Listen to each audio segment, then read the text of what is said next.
Namig-umiga. Sama ko si Milay. Pupunta kami sa Usip. Masyal kami ni Milay.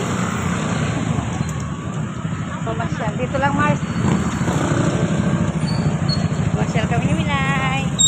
Sama ko si Milay.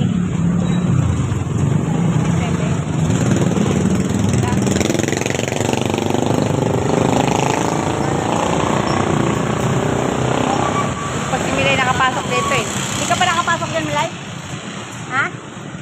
Nakapasok ka na? Ha? Hindi pa. Okay, alik ka na. Pasok tayo. Ano? Usip. Ayan sa Usip. Milay, pasok tayo, Milay. Milay, first time ni Milay dito makapasok. Ayan, ano natin. Pala, pumasok lang kami dito ni Milay. Kung may magustuhan, bibili tayo.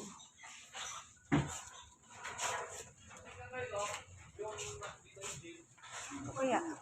May ganito pa ba sa bibilin doon? Mahilig ka sa ganyan eh. Milay dito kayo, Milay. May sukal pa rin, Milay? Parang wala ng sukal, no? 1 kilo kasi ito eh. Dapat kalahati, no?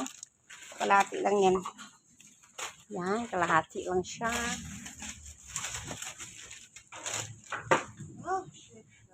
Mga ulam.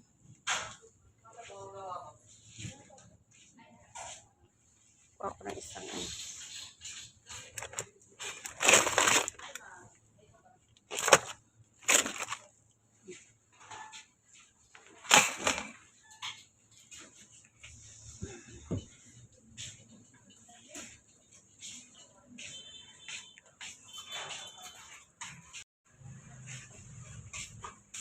Suka.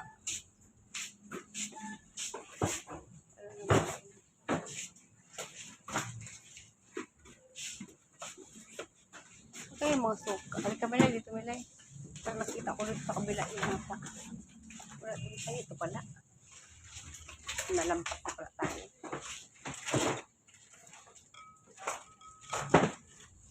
Ito yung ano. Manyaman suka. Sukang manyaman. Ayan. Tapos yung isa. Sukang manyaman lang ako.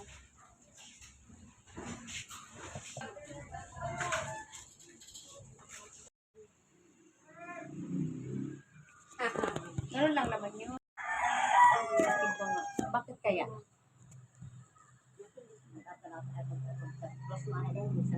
Eh, Gerald? Oo. Ay, ano mo pakita mo? Ay, tatlo?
riding on the beat, flying through the sound. Riding on the beat, flying through the sound.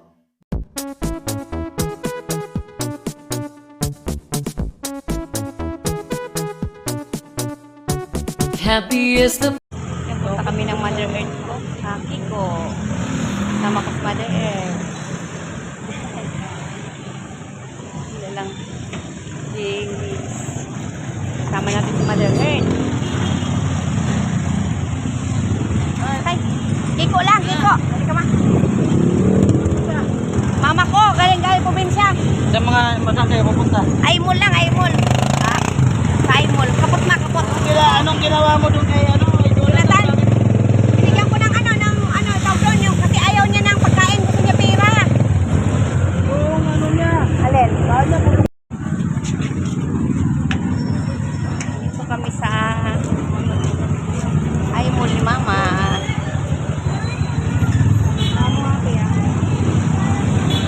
Hindi ko Mother Earth.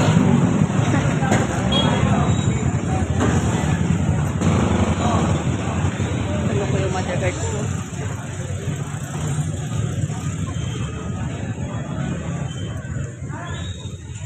Mother Earth. Dito na sa bahay sa Mother Earth. Pasyal kami sa Aimol.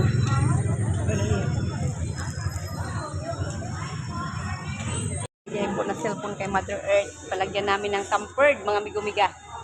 Yan. Cellphone ni mama ko. Ganda na cellphone ni mama ko. Ma. Okay na mga migomiga. Dito na kami. Pauwi na rin kami. Binilhan lang yung bagong cellphone niya ng tampered. Para po.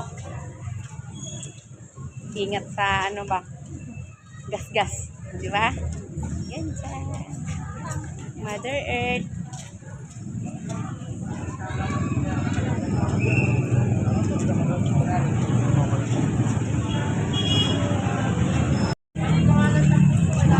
Ayan, dito naman kami sa DIY. May Mr. DIY.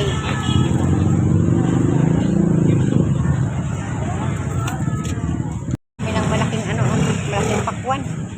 Napakalaking pakwan. Sayang Mother Earth ko.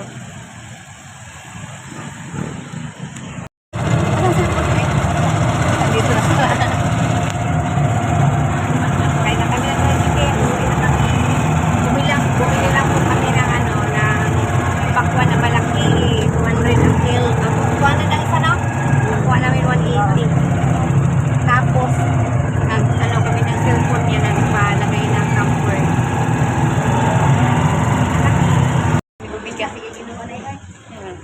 Naumulan na naman kami. Naulan na. Yan. Almusal na Mother Earth.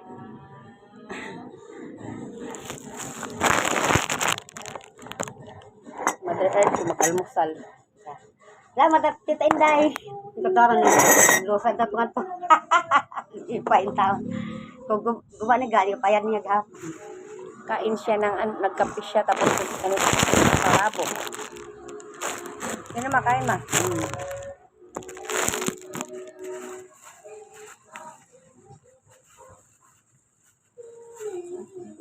Kain na.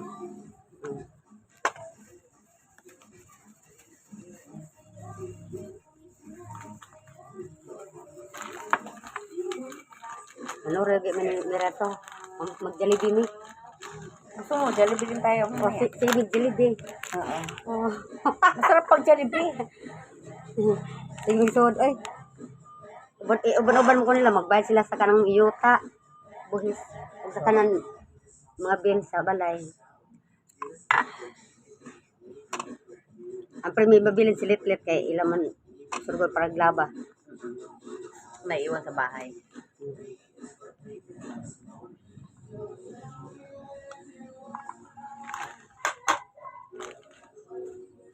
Mahilig ka rin ito bumili doon sa probinsya? Ano nga, de? Huwag mahilig sa ato. Doon? Huwag sa ato sa Palaroray. Sa Liti, wampod. Sa ako, bal. nasinabal ni. Katong nanood mi ni Intoy. May partong sinto nangaon na. Tapos, si Intoy. Balik si Intoy magbili-bili rin ako. Nood mi Intoy dito eh. Si kanin lala.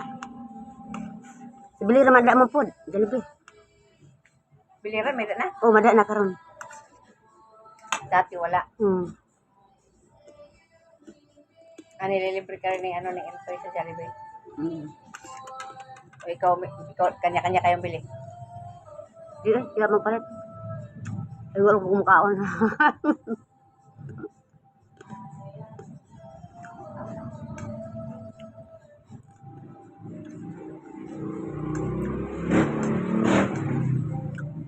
Mangaon.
kinakain mama.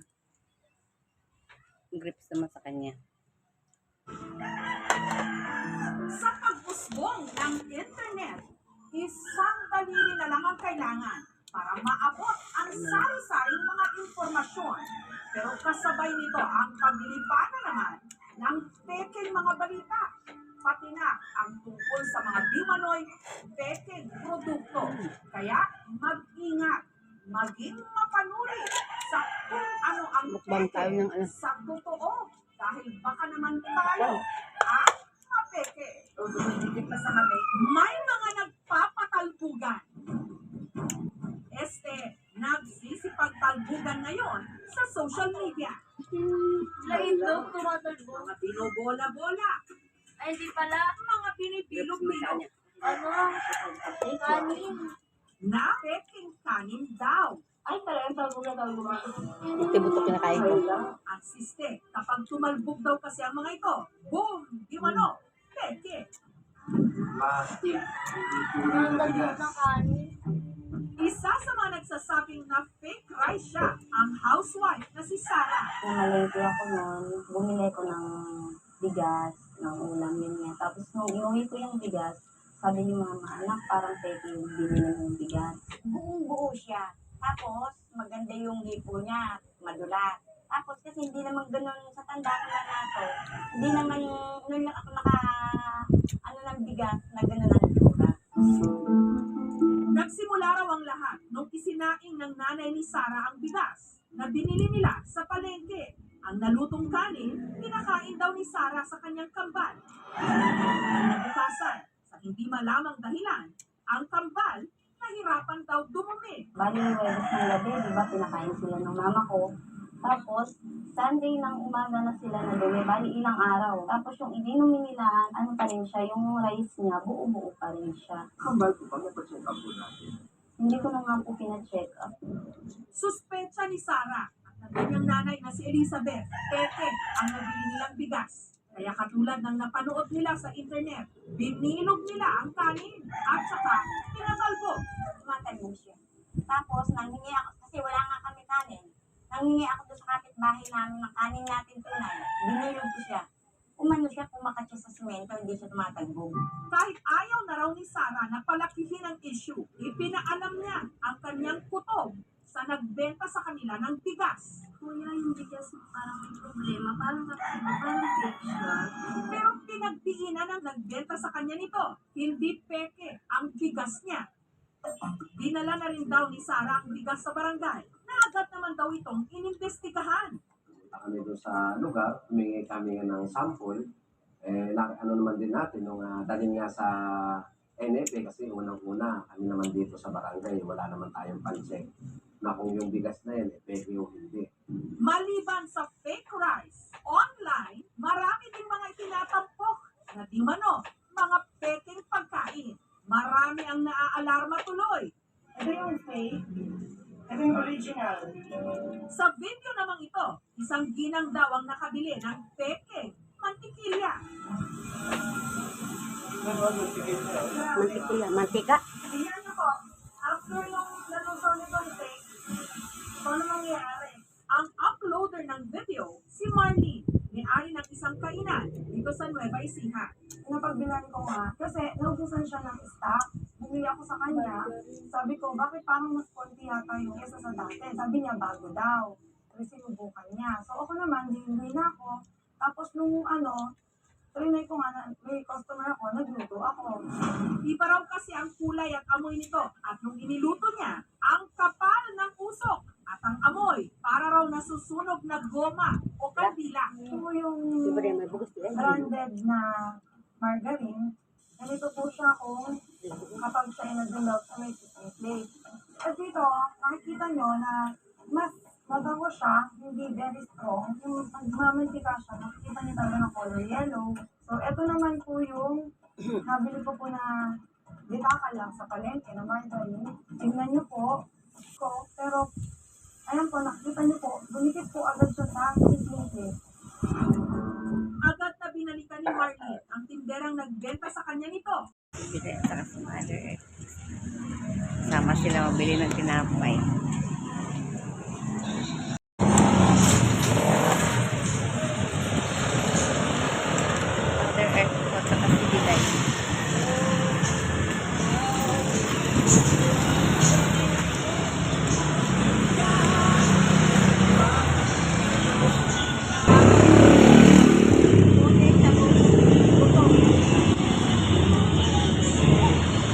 Anong gusto mo, ma? Tinapay, ma? Ikaw bila, anong gusto mo bilay? Ikaw bila, anong bilay? Anong gusto mo bilay? Matapos natin. Oo. Ano yan yung... Kanya-kanyang biscuit. Saan yung sa'yo? Tinago sa bulsa. Nabiday. Yan kay mama na. Kanya-kanya. Si Mother Earth ko at saka si Biday. Bili ka na Biday. Ng ano, snack mo. Binigyan ko snack.